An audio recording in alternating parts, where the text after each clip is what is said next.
These are our bracketology. These are, we're behind closed doors in the room with little slips of paper, venues, dates, fighter rankings. It's our own miniature version of the NCAA selection. Except for us, we're trying to present the sport, to organize the sport, and give viewers a sense of sort of organization and a sense of logic and something to look forward to from now through, as we'll soon see, through July. In a sport that is so competitive, how big of a task is it to continue to deliver what we like to say a meaningful, high-stake fights that boxing fans want? Well, the sport is constantly evolving, constantly changing, and whether it's new talent or an upset, nothing ever stays the same. So the reality, we've got to be the same way and take the same approach. We had a great year last year. We can't sit on our laurels because, again, we are on a constant mission to serve the boxing public, to our viewers, do the best quality programming, the best fights that we possibly can, and to be cutting edge on the production. So, look, that requires constant vigilance. And there are a number of networks who say, okay, we have a schedule, but we do it a little bit different. We always lay out a number of fights. And here, we're going to do this today. Talk to me about how hard is that? Put something like this together. Look, it is challenging. It is difficult. It's like herding cats. I've used that analogy before. But the reality, it's completely worth it. I understand why not many other networks, and I don't think anyone does it the way we do. It is time consuming. It is sometimes tedious. But the reality is, it's necessary. There is no other sport that just rolls out sort of 1 week at a time. If you imagine the NBA, the NFL, Major League Baseball saying, here's our schedule for June or July. No, let's roll it out and give people something to look forward to. Television programming is scripted. No network says, okay, we're going to give you a couple shows that we're going to premiere in September, and then we'll let you know about October, November. Now, look, sometimes that's the way the sport has to work. Yeah. But where possible, we want to do the extra work, go the extra mile, and provide something for fans to look forward to and for people to talk about.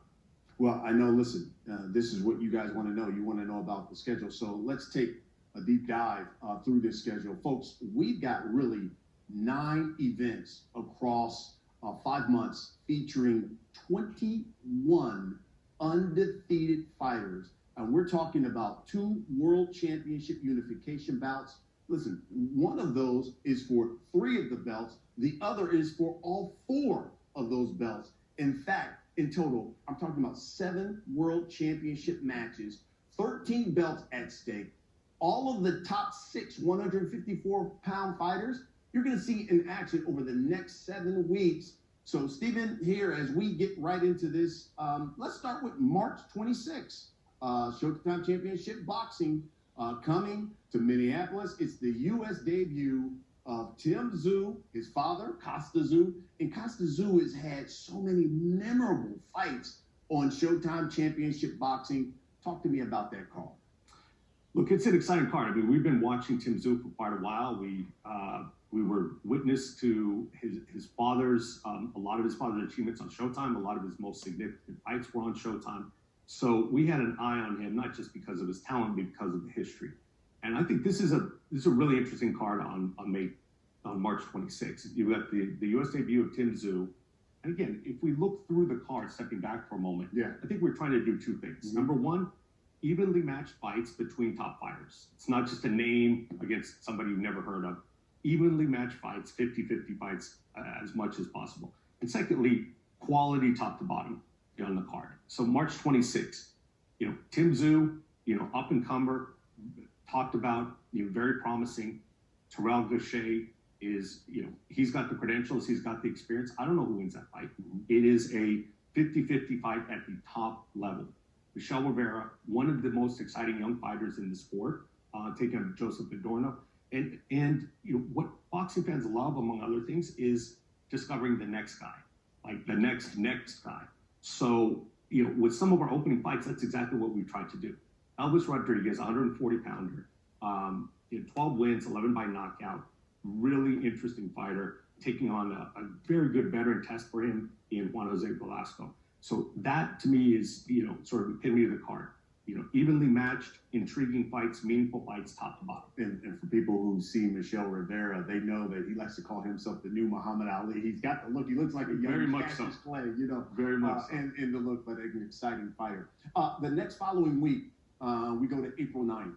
We go to the fight capital of the world, Las Vegas. And I like to call this one an intriguing crossroads fight because at 154 pounds, you've got Erickson Lubin, the Hammer, taking on the tall Sebastian Fundora. It is a title eliminator for the WBC. And for those who say, what does that mean? Well, the winner basically goes to the front of the line for that WBC belt, which Jermell Charlo has. That's going to be a really, really good fight between them. Yeah, and one of the advantages of rolling out a schedule like this is you can see through the 154-pound division. When you've got in the consensus rankings all top 6 in that division: Charlo, Castano, Lubin, Zhu, Fundora, Harrison, 1 through 6, all in order. So now you can literally week by week compare one against the other and say, okay, who's going to be the future of this division? Lubin and Fundora, another one. 2 top guys, top 6 in the division. Great style matchup. Fundora's a tough style matchup for anyone. Tony Harrison and Sergio Garcia is another intriguing fight.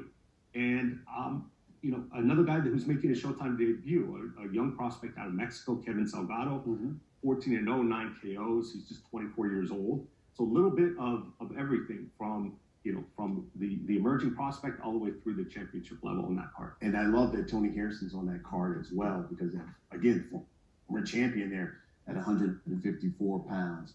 And then with the following week, April 26th, we get really one of the most significant fights of the year. It is a unified matchup between the unified champion, Errol Spence Jr., taking on the WBA champion in Yordenis Ugas. It is also the return of Errol Spence Jr. to Showtime. Listen, this is where he started his career and had some of his most significant fights, and they're doing it AT&T Stadium, home of the Dallas Cowboys. Well, you and I are both Cowboy fans. Absolutely. I know that that's so. It'll be a special night. Errol has done really well at Cowboy Stadium and built a home there. We'll be announcing the pay-per-view undercard probably in the next week. Still some things to be firmed up, some signatures there. But look, it's as good a fight as you can get in the welterweight division. Yordenis Ugas has come on strong. From his career path, it's tough not to root for him, given what he's overcome. That breakthrough win, dominant win over Pacquiao. And then you've got Errol Spence, pound for pound, right up there. For my money, he's the best welterweight in the world right now.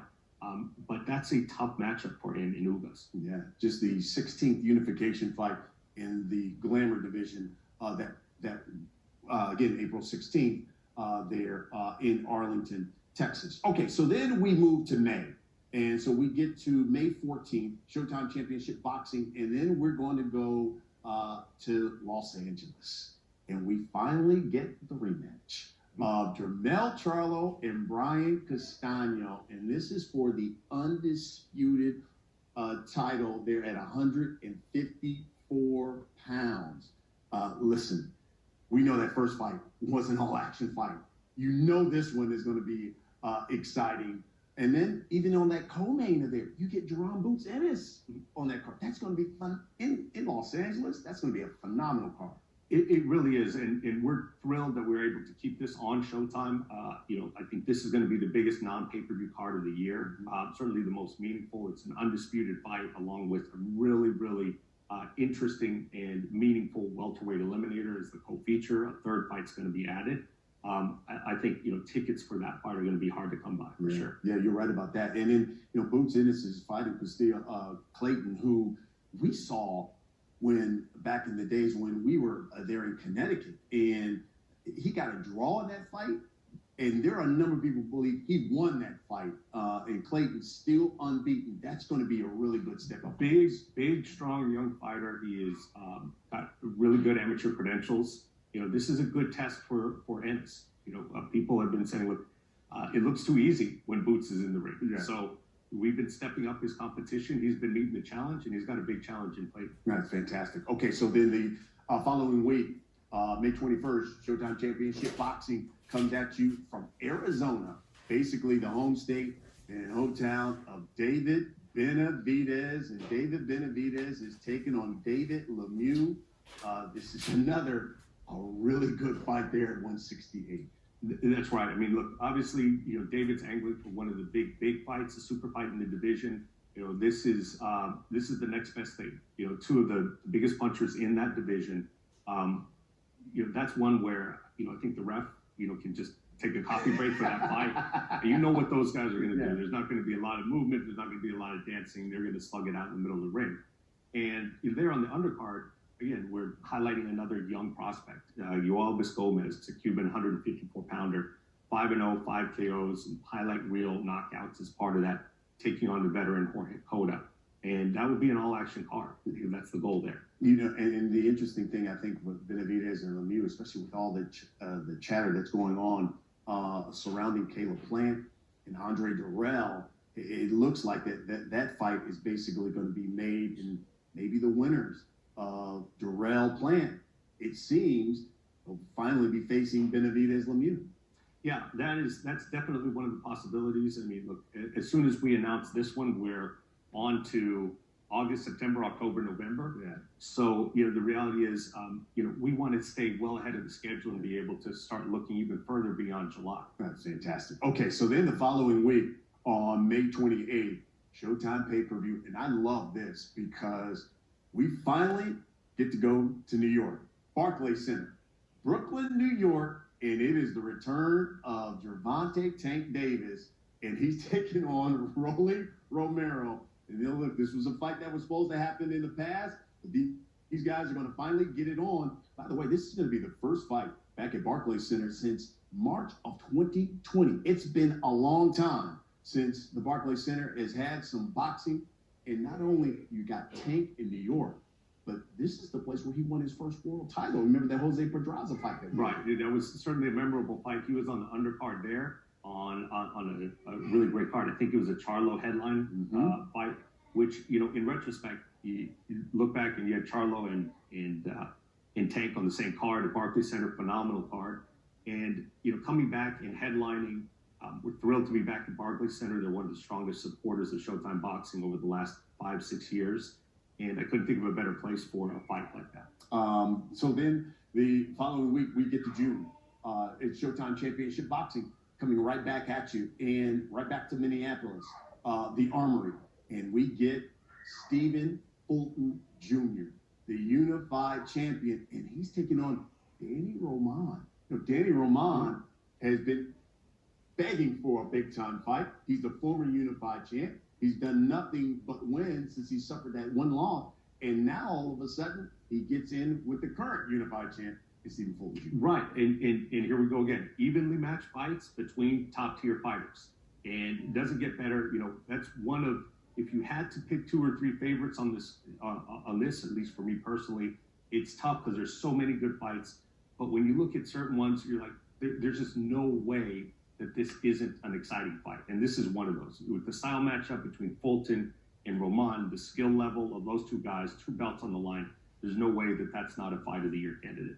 And then a couple of weeks later in June, Showtime Championship Boxing comes your way from Houston, Texas, the Toyota Center. And on Juneteenth, by the way, which is something that Jermell Charlo started doing just last year, said he wanted to continue to do that. Make it an annual thing to fight on Juneteenth, which is obviously very big there in Texas. He has his fight, Masij Sulecki. So talk to me about this fight, Charlo defending his title at 160. Yeah, the reality is, there's been a lot of discussion. I'm sure there'll be some questions when we get to the media portion of this about, Charlo's journey to this fight, and happy to discuss those. But the reality is, when a super fight like a Canelo versus Charlo fight falls apart, you just have to regroup, move to the next best thing, whether it's, it's going to be Munguia or in this case, Sulecki. Sulecki is a proven contender, a veteran, only 2 losses to 2 of the best guys in the division, in Danny Jacobs and Billy Joe Saunders. So, this is, I know everybody wanted Canelo Charlo, and, I still want that too. I know Jermell more than anybody wants that fight. but this is a really good alternative here, and a quality test there in Houston. But before we move on, let me ask you about Munguia, because it seemed as if then Charlo Munguia was going to happen. Do you think Munguia and his team wanted that fight? I have no doubt that Munguia wants to fight. First of all, I would never question the heart of a fighter, and certainly someone as accomplished as Munguia. But Munguia had a deal. He reached agreement. He had accepted the terms of the fight. So I have no doubt, he negotiated out, accepted it, said, okay, I'm willing to participate in this fight on these terms. So for us, his part was done. He accepted the fight. Things broke down over networks and Munguia's promoters request that we bring in another platform to collaborate with. We can get into some of the details on that, but the reality, it just didn't make sense. We tried to make some concessions, alternating, we get the fight and, Munguia's network can get the rematch. Ultimately, that never got anywhere, and we weren't able to reach agreement. So we've got to move on and get Jermell the best available fight after that. And I think sometimes that's sad that sometimes in this sport, the promoters, when they get involved, things go left. So we go to July, and we're in the heart of the summer, and we're in a great fighting city of San Antonio, Texas. And Mark Magsayo, who we saw dethrone Gary Russell Jr. and take that featherweight title, the WBC featherweight title, gets his first title defense against the unbeaten Ray Vargas. Another one, I'd hate to keep going back to the well, but evenly matched fights among top-tier fighters. Magsayo, brand new titleist, Ray Vargas, established veteran. I don't know how that fight's going to go. It's a 50-50 fight, and, that's what we set out to do, and I think without patting ourselves on the back too much, I think we achieved that. Top fighters fighting top fighters. Yeah, this is fantastic. I mean, you look at this here, and we've laid out here over the next basically, few months here, a number of high-stakes, meaningful fights. I know there are people have umpteen questions for you. So let's get to it. All you've got to do, folks, as you take a look at our schedule, is hit the raise your hand icon there on the Zoom.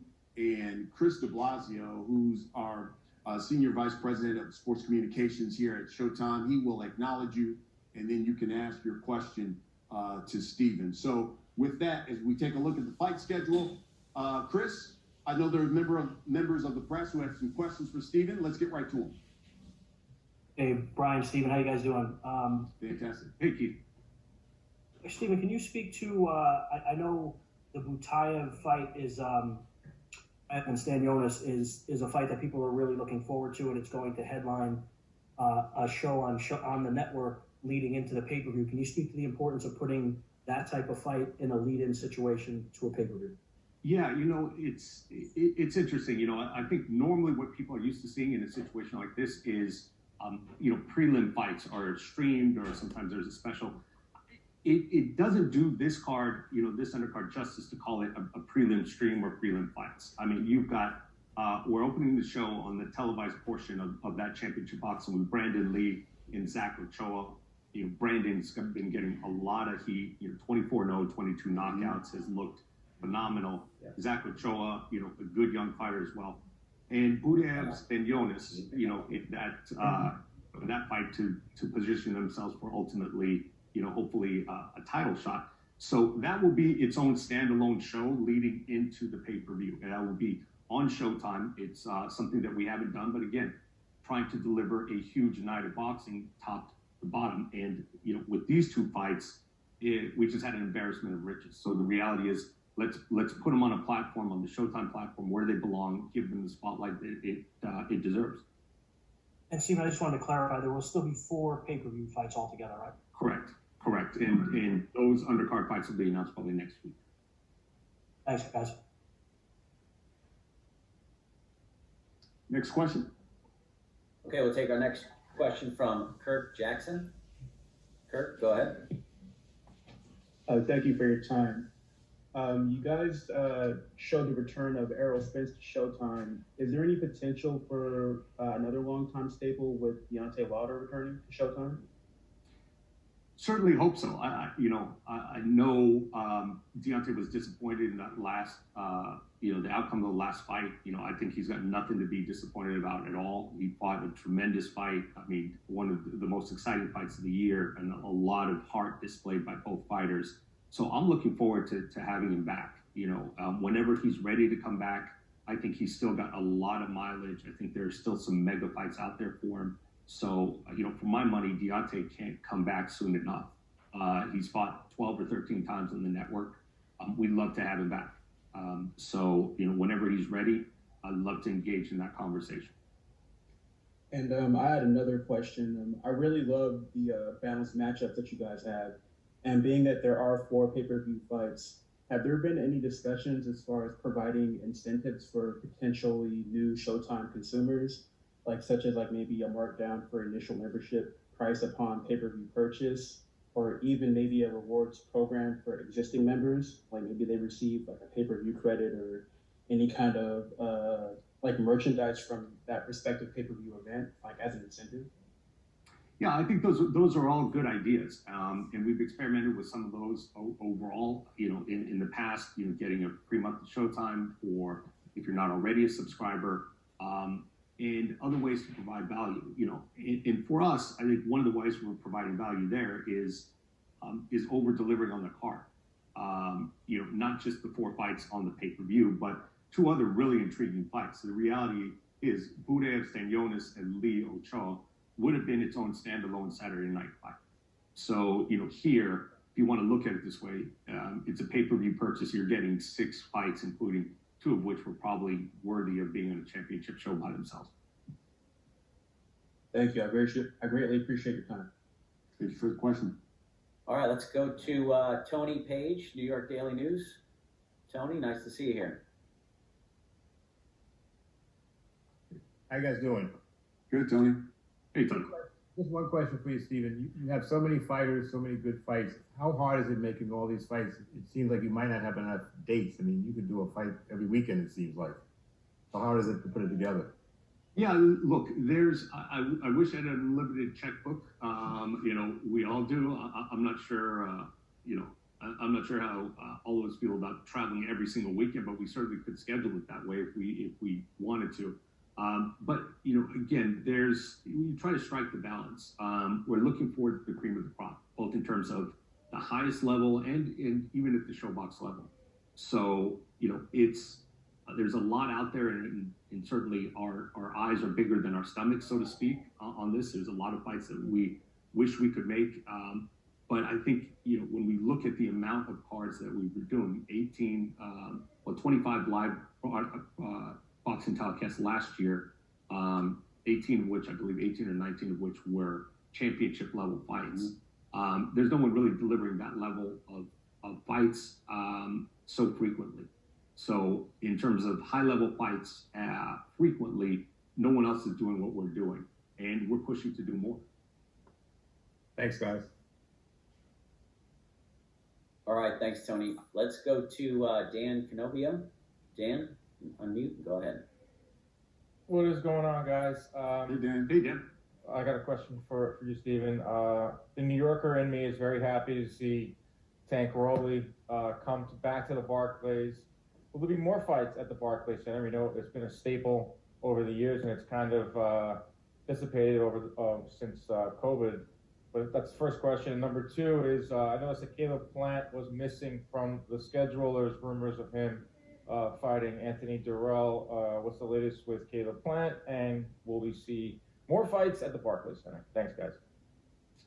Yeah, we're thrilled to be back at Barclays. As many of you know, there was a change of ownership in the Nets and in the Barclays Center, just pre-pandemic. So between the pandemic and change of ownership and a bunch of things going on with New York venues and the requirements to get in, it just wasn't the right time. On top of that, and this is an issue across the sport, we're still dealing with the sort of repercussions of the pandemic shutdown. And one of the things is every music act that had to shut down for 18 months is now on tour. So venues are really tough, and especially top tier venues. Staples Center, the Barclays Center, among the two busiest in the nation. Sometimes there'll be periods of 4, 5, 6 months where they don't have a single Saturday or maybe only one single Saturday. I think in the first couple quarters of 2022, that March 19th Saturday date was the only date that they had available. So we'd love to be back there more frequently, the Barclays Center in particular, Staples as well. But it's tough. There's a lot of demand there. But I think going in there and forming the relationship with the new ownership, letting them experience a high-level, exciting event like we've been doing at the Barclays Center is the best way to get more fights at the Barclays Center going forward. Caleb Plant. Oh, that's right.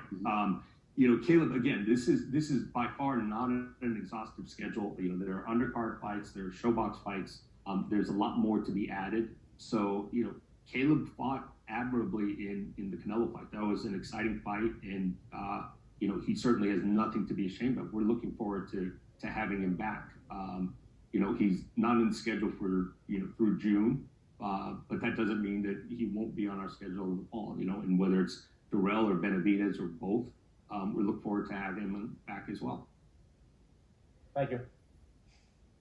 Okay, thanks, Dan. Let's go to Carlos Toro. Carlos, you're up. Thank you. Thanks so much for the time. First question, obviously, Stephen, you mentioned about making evenly matched fights for Showtime. And, one thing that I also noticed in recent years is how some of these big fights on Showtime also led to, other big and sometimes bigger fights for the network. So obviously when you're planning these fights and rolling out the schedule, how much sort of that long-term matchmaking sort of play a role? Like, for example, having Tim Tszyu and Toro Garcia and the winner likely fighting the winner of Charlo Castano next. So how much sort of that play a role when you're sort of making these fights and rolling out the schedule? It's a great point, and it's a very big one. And that's one of the advantages. Look, the Tszyu Garcia fight is a big fight in itself. But on top of that, if the winner, whether it's Garcia or happens to be Tszyu, goes on to a title fight, at least in the case of Tszyu, that our audience will be more familiar with him going forward. So, we don't always like to see a guy just pop up for a title fight. We'd like to get him there, and if you've been along for the journey with Boots Ennis, you're invested in getting him to a title shot and positioning him in the welterweight division. Same thing with these 154-pounders. I think it's a benefit to the sport when we can sort of show the path toward a title fight. Mm-hmm. It's not just, hey, here's a title fight, right? But you can see it coming, months in advance. The chess piece is moving around, and to be able to say, okay, I'm watching this fight, and it's meaningful because the winner of this fight gets X or Y or Z. And I think that's probably when you look at that 154-pound division, as you pointed out, we have the top 6 guys here, and it'd be meaningful to see those guys, whoever wins. I mean, Charlo Lubin again would be unbelievable. Charlo Harrison again would be unbelievable. Let's see those guys battle it out and see who's the best of the best of those guys, and then fight those. And it's something that that historically boxing has been criticized for, and I think unfairly so, at least currently. What we're seeing, I think, is more and more losing in boxing doesn't carry the stigma that it once did. So when we look at the super bantamweight division, whether it's Stephen Fulton or Danny Roman or Angelo Leo or Rais Ali, it really doesn't matter who wins or loses those fights. The reality, Fulton versus Danny Roman is a good fight because we've seen both of them on, they've been entertaining before. And so we will continue round robining guys like that. And that's another advantage of putting out a schedule like this, is becoming familiar and looking at the possibilities going forward. That's good stuff. Next question.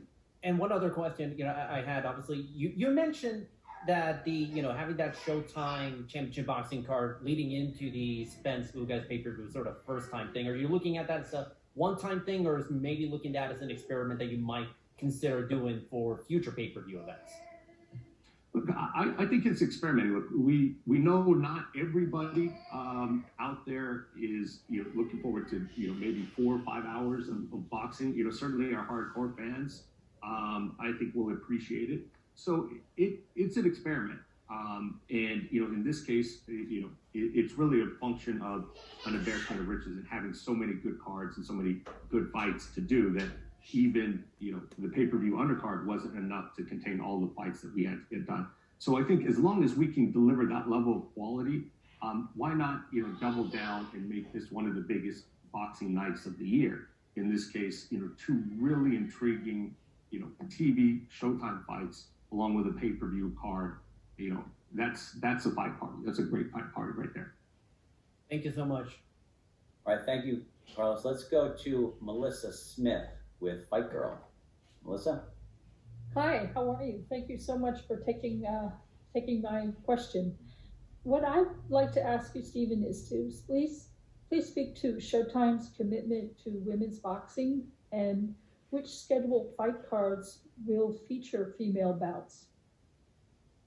Yeah, thanks for the question, Melissa. Showtime has a long history in the sport and in combat sports among women, generally, whether it's on the MMA side going all the way back to Gina Carano and Chris Cyborg and Ronda Rousey, and on the boxing side going all the way back to Layla Ali and Christy Barton. And more recently, we've had Katie Taylor on, we've had Amanda Serrano on, we've had Clarissa Shields, we've had sort of the best of the best. Obviously, this card does not currently include any female fighters. I think there's been a run, and I think, rightly so, and I think it's a good thing. There have been other platforms who have really made a run at signing some of those fighters. Obviously, Amanda's fighting the big fight on another platform coming up. But we are actively looking to populate, with some young fighters. I don't want to, throw any names out while we're working on them, but it is a priority. It is something that, has been a priority in the past. And we want to continue the tradition here at Showtime of contributing to and building women's combat sports. I appreciate that. And just as a follow-up, will you look to use Showtime After Dark as a platform for featuring some of those newly signed fighters in the way that you were able to use that platform to show Clarissa Shields fights? Yeah, I think there's a lot of different platforms, from Showbox to streaming to pay-per-view undercards to Showtime. Look, the reality is there's as much talent in women's boxing today as there has been, at any time since it became commonplace in the U.S. And it's only continuing to grow. So I know that we will be, adding some female fighters to this, and I think we're actively looking for the next generation of star female fighters. Thank you very much. Okay, thanks, Melissa. We got time for just two more. Let's go to Marquise Johns, New York Fights. Marquise? Thanks, Chris. Good morning, Stephen, Brian. How you guys doing? Great, Marquise. Good to hear, guys. Hey, just two quick questions. First things first. Saw the schedule, guys. Had to ask because no one else asked so far before me. Where's Jake Paul? Is he working on something over the summer? And secondly, I saw the boxing card. You mentioned earlier, Stephen, that the Showbox and future cards for that as well. Are there any additional documentaries coming down the pike, i.e., like Pariah or the Four Kings? Two good questions.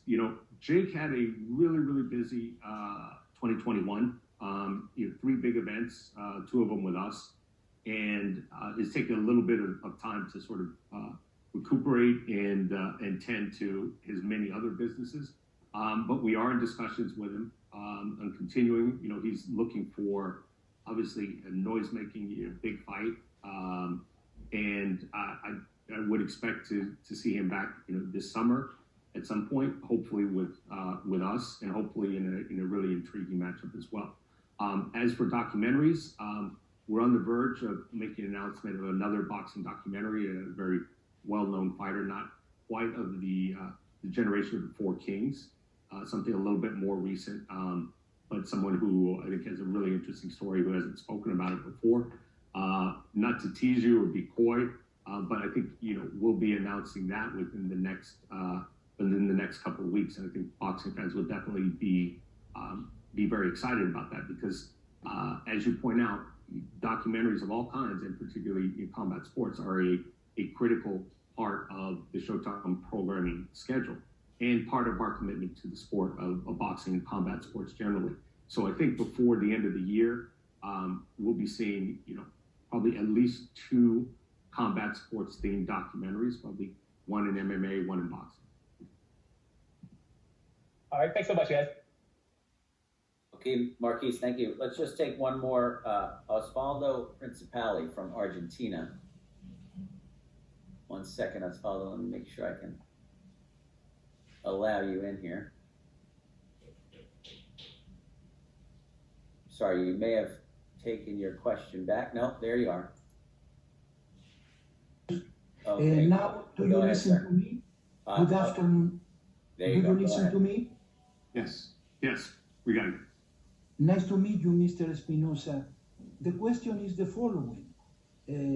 Castano Charlo rematch is a very important sport success for Argentina. In first time was a wonderful news, a nice news, the change of the city of the match. Out of Texas, the state of the champ, the state to Charlo, and arrived to Los Angeles. In Los Angeles lived the second population to Argentina in the United States. In Los Angeles, trained Castano in all career, and Los Angeles is one of the big United States city in the history, in the success to Argentine boxing. Castano was happy with the change, but which was the position to Charlo? Was easy or difficult to Charlo accept this change of the city of the fight? Excuse my bad English. Oh no, it was perfectly acceptable. I understood you completely. Look, most fighters, if not all fighters, love fighting at home and bringing a big, meaningful fight in front of their home crowd. But at the end of the day, it was not difficult. You know, Charlo was not nervous about taking this fight outside of Houston. He'll have his fans in Los Angeles as well, as will Castano. So look, those guys are professionals. You know, they fought in front of hostile crowds. They fought in front of friendly crowds. So the reality, I think, speaking for most fighters, they just want an exciting crowd, something that's going to add to the event. And certainly in Los Angeles, you're going to get fans of both fighters. You've got a knowledgeable boxing fan base. I think it couldn't be better. A fight of that magnitude deserves, a huge spotlight like the city of Los Angeles will give it.